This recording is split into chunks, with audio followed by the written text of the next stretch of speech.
ንጹሐን ከሚሆኑ ከሕግ ምንጮች የተገኘ ጥሩ ምንጭ፣ ይኸውም የሐዋርያት የሥራቸው ነገር ነው። የጸሎታቸው በረከት በርዕሰ ሊቃነ ጳጳሳት በአባ ማትያስ፣ በብፁዕ ሊቀ ጳጳስ በአባ ሳሙኤል፣ በደብራችን በደብረ ምሕረት፣ በሀገራችን በኢትዮጵያ በምንኖርባት አሜሪካ እዚህ በተሰበሰበን ሕዝበ ክርስቲያን ላይ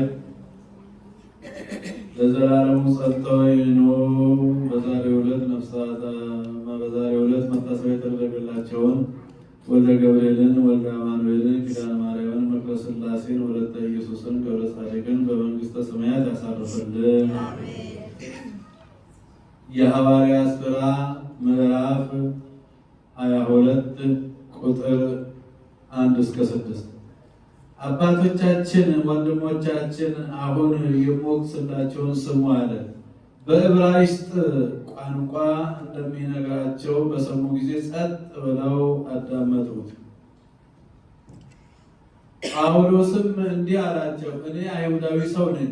የኪልቅያ ክፍል በምትሆን በጠርሴስ ሀገር ተወለድኩ። በዚች ሀገርም ከገማልያል እግር በታች ሆኜ አደግኩ።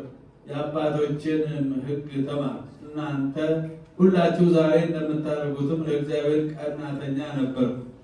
ወንዶችንም ሴቶችንም እያሰርኩ መከራ አጸናሁባቸው፣ አሳደድኳቸው። ሊቀጡ ከዚያ ያሉትን አስሬ ወደ ኢየሩሳሌም አመጣቸው ዘንድ በደማስቆ ወደ አሉ ወንድሞች እንድንሄድ ከነሱ ዘንድ የሹመት ደብዳቤ የተቀበልኳቸው የካህናት አለቆችና መምህራኑ ሁሉ ያውቃሉ።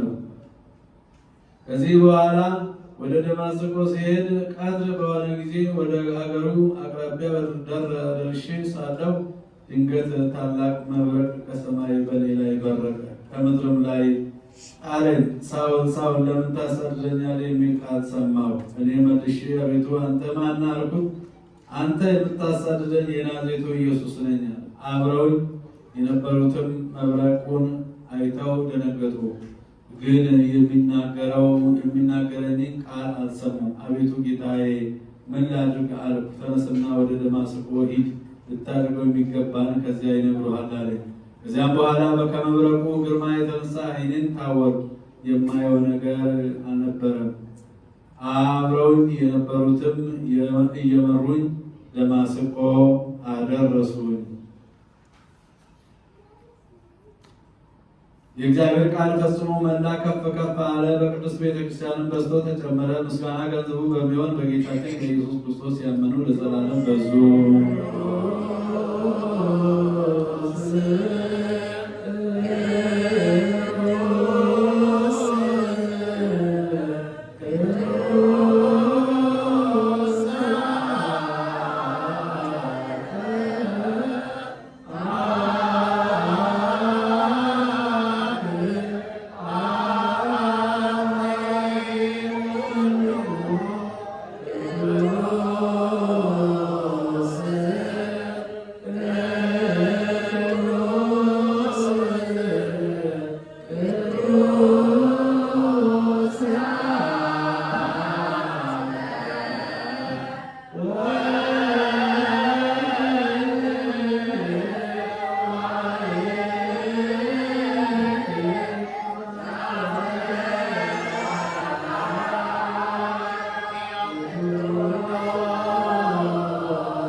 ያወረድልን ጣቤቱ እንዲሁ መስዋዕታችንና የዚህ የጣናችንን መዓዛ ተቀበል።